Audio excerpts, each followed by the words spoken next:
هر کال د ساړه موسم په رسیدو سره د کبانو د پلورونکو بازار لا غوړیږي.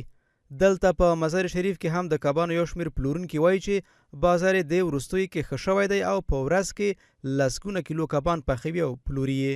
خو په خبره یې په دغه ولایت کې د کبانو د روزنې فارمونو د کمښت له کبله د بازار د اړتیا ډیره برخه وارداتی ده. فعلا در وطن خود ما و شما پرورش ماهی بسیار ضعیف است.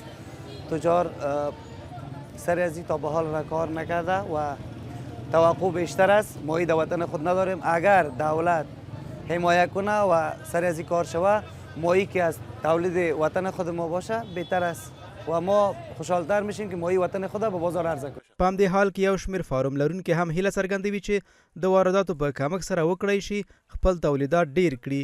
دوی همداراز پر دغه سکتور د ملاتړ او پانګونې غوښتنه کوي. از خارج میاد مایع به حساب یخزده و یا بدون از کیفیت در اینجا اگر مایع تازه باشه هم برای مردم ما خوب است هم برای اقتصاد ما خوب است.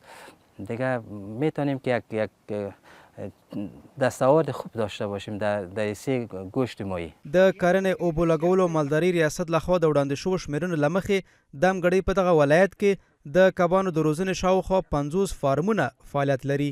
د یادې ادارې مسؤلین ټینګار کوي چې د کبانو برخه کې د کورني تولیداتو زیاتېدو لپاره هڅه کوي. اوس مهال تقریبا 50 یا 50 د ماهیانو فارمونه دي په بلخ ولایت کې او د کرنې اوبو لګولو او مالدارۍ ریاست هم په خپلو امکاناتو او شته منابعو په چوکاټ کې هڅې خپلې کوښښونه جاري ساتلي دي څو د اوبو د ښه مدیریت او د بدیلو لارو چارو د کرنیزو چارو د پیاوړتیا له لارې دغه یادې ستونزې چې رامخته شوي دي دغه هوارې کړي. په ورته مهال پلورونکي وایي چې د ژمي په موسم کې د کبانو غوښې لپاره تقاضا ډیریږي.